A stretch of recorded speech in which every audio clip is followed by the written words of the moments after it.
That's right, doctor. Can you at least tell me what kind of surgery I'm gonna have? What do you think it'll be? I don't know, some sort of repair on my head, I guess?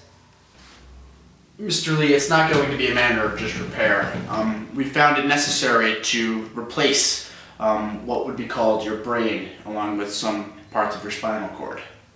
Doc, you've got my records there. At one time or another, ever since you put in my new heart, every inch of me has been replaced by an artificial part. I mean, all of me. There's not one bit of me, heart, eyes, toenails, that is me. That bothered me quite a bit when they put my left eye in. I mean, well, I thought this isn't me. This is me walking around in a bunch of jumbled flesh. I tell you, it bothered me. But I went to a psychoanalyst, and he told me that as long as I had a sense of identity, I was still me. And you think your brain is all that's left of you? Doc, it's like this. I can raise these hands. I can make them touch, and I can feel them touch. But it's just not quite right. It's like a little bit off key. Like one trumpet player out of 20 being 1/16 of a note flat. I think I do, but just what does that have to do with this operation? Doctor. Anything wrong? Doc, why am I seeing you? You haven't guessed? No. You see, my job here at St. Birkin's Replacive is to deal with such fears as this. I'm as an MD as well as a psychologist and a sort of historian. Historian? Well, I was supposed to give you the basic formal lecture of the history of replacive surgery when you first came in, but I suppose I could do it now if... No.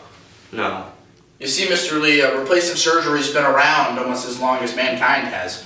You see, with dentures, and we've had peg legs, and all the way until just a few years ago in 2017 where you could get a synthesized heart for almost 25 cents.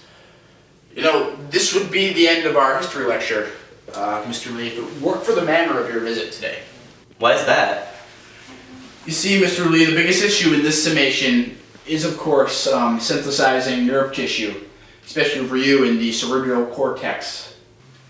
Mr. Lee, it's been approximated at any rate closely enough to give us a good result to allow artificial tissue to respond to the brain signals is about 98%, as well as 98% as well as the original would.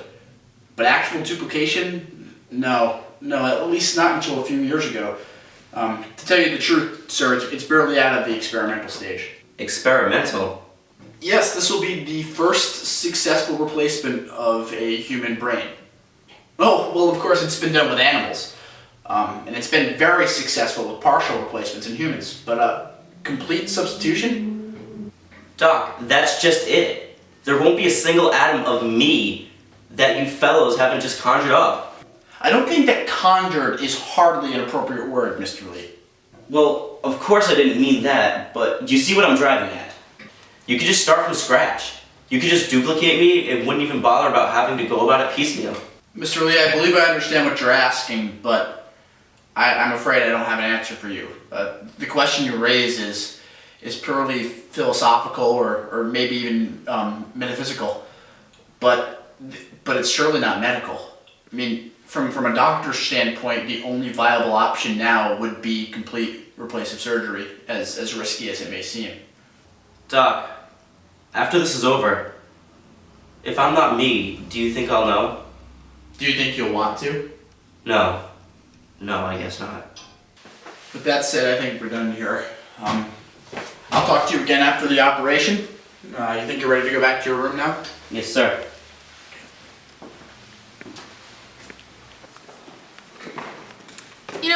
You've got all the nurses speculating, Mr. Lee. I mean, we're wondering just what Dr. Lakin, he's the anesthesiologist, is going to use for you when you won't have any brain left for the anesthesia to work on. Oh, I shouldn't have said that. It's okay. I've reconciled with the fact that I'm going to be a headless horseman for a while. Miss, what will become of me? Oh, doctor. Oh, hi, Abby. how'd it go? I'm good. You can talk to him now. Personally, I think things went exactly as planned. All physical and mental responses check out. So I guess this is where I'm finished and you go to work. Very good, thank you. Well, I fully agree with you, Doctor.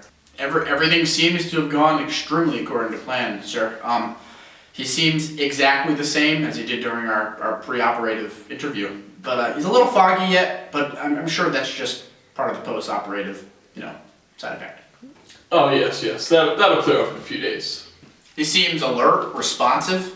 There shouldn't be any problem with the post-operative treatment on my part, except... Doctor, have you ever listened to a group of violins and just sensed, not heard, that just one of them was a quarter of a note flat?